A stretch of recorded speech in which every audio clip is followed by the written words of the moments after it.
A correria cotidiana e a falta do hábito de carregar a criança no carro são algumas das justificativas para casos em que bebês e crianças são esquecidos dentro de veículos. Nós vamos falar melhor sobre esse assunto no Ver Mais dessa terça-feira.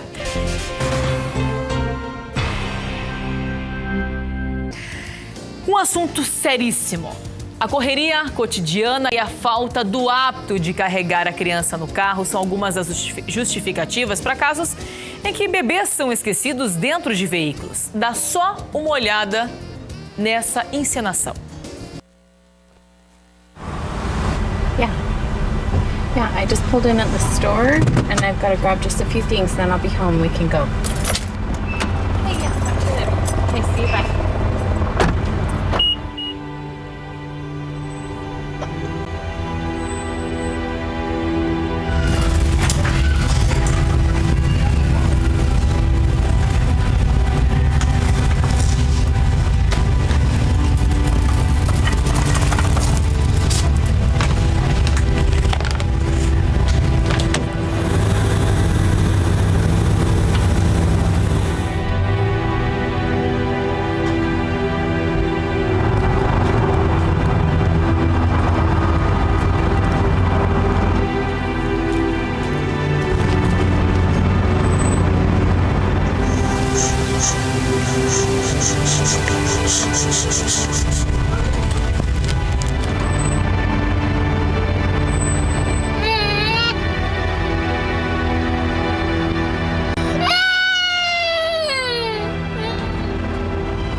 Forte, né? Aí você assiste um vídeo desse e pensa que jamais esqueceria seu filho dentro do carro. Isso é que pensa a maioria das mães e dos pais. No entanto, raras são as vezes em que as crianças são deixadas no banco de trás de um automóvel propositalmente. Em geral, isso acontece sem a menor intenção de prejudicar as crianças.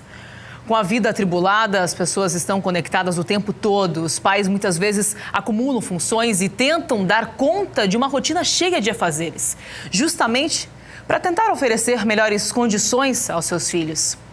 Tudo isso tira a atenção do que está acontecendo ao redor. Já está ao meu lado a psicóloga clínica, a doutora Marina Fedilk, para falar um pouco melhor sobre esse caso com a gente. Doutora, bem-vinda.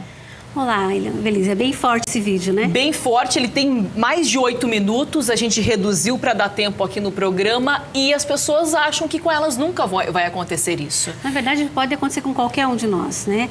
Qualquer um de nós que nos permita entrar nessa rotina maluca sem colocar os devidos limites, né? Essa rotina que às vezes a gente vai fazendo no automatismo, porque as pessoas precisam entender o seguinte: não há um desejo de esquecer a criança, como você bem falou. No entanto, o nosso cérebro tem uma tendência a criar hábitos. E esses hábitos a gente acaba fazendo automaticamente. Como aprender a dirigir. Nós não paramos mais para pensar qual marcha vamos colocar. Exatamente. É isso que acontece com os pais quando eles têm uma rotina rígida e às vezes sai dessa rotina. Por exemplo, o pai sempre é ele que leva para a escola. Um dia muda essa rotina, a mãe vai levar. E a mãe não está habituada com isso. Exatamente. Né? E aí o que acontece? Se a criança chora, conversa, brinca, não há como esquecer a criança dentro do carro. Mas e se a criança dorme? Tanto que a estatística maior são de crianças menores de 3 anos, né? E as de 1 ano mais ainda. Porque são crianças que normalmente entram no carro, dá 5 minutinhos elas estão dormindo. Né? E aí que é o grande perigo. O que acontece com os pais que, infelizmente, deixam a criança dentro do carro e se a criança vem a falecer, esse trauma tem como superar ou ela vai se culpar pro resto da vida? Eu diria que todo trauma tem uma possibilidade de superação. Eu acho que apagar isso da memória é algo que não é possível. Nosso passado é a nossa história.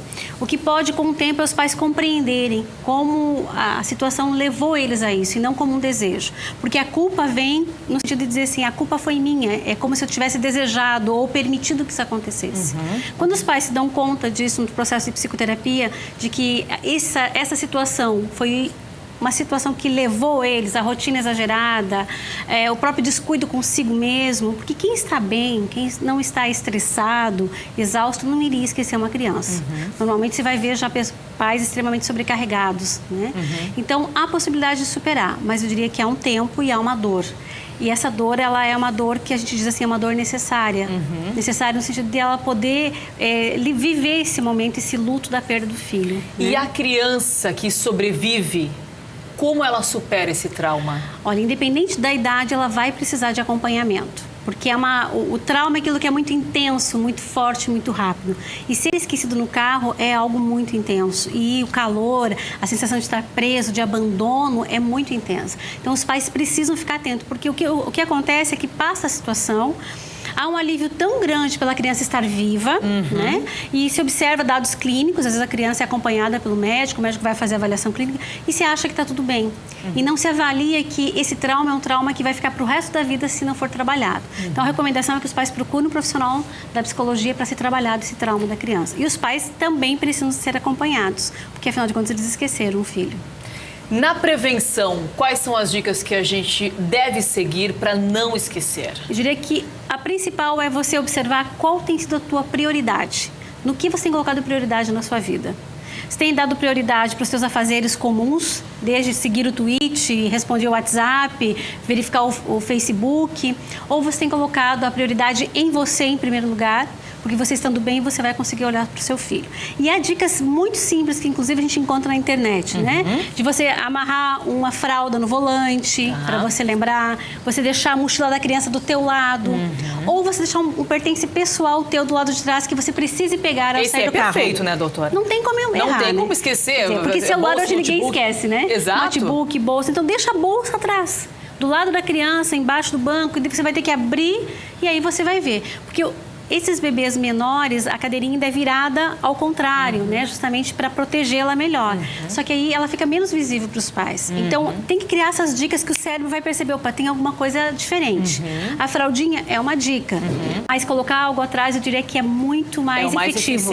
Mais eficiente, certeza. E se por acaso a mulher ainda sair do carro sem a bolsa, o homem sem o notebook, a carteira, alguma coisa, logo ele já vai perceber que precisa daquilo. Então, em 1, 2 minutos, ele já vai ter que voltar no carro para pegar. E assim como a gente coloca alarme para tudo, lembrete também pode ser colocado um lembrete com relação a deixar a criança na escola, a pegar a criança na escola.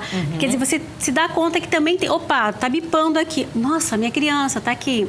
A outra dica é pedir para que as escolinhas também avisem telefone para saber por que a criança não veio. Olha só. Também pode salvar a vida de uma criança, muitas Sim. vezes. E a cumplicidade entre o pai e a mãe. Quer dizer, mudou a rotina, o outro lembrar de mandar uma mensagem aí, deixou a criança no colégio, tá tudo bem? Então, quer dizer, são várias dicas que o casal precisa sentar junto e criar essas ferramentas para ajudar a não esquecer o seu filho no carro. Porque depois do acontecido, o sofrimento é grande, né? É grande. Doutora Marínia, obrigada por suas explicações importantíssimas aqui no Ver Mais. E desejamos que os pais fiquem bem atentos, né? Porque não desejo a nenhum pai esse sofrimento de ver o seu filho nessa situação que a gente viu numa encenação. Se a encenação foi capaz de nos mobilizar tanto, imagine a gente passar por isso na realidade, né? Nossa. Obrigada, doutora Marínia. Eu que agradeço.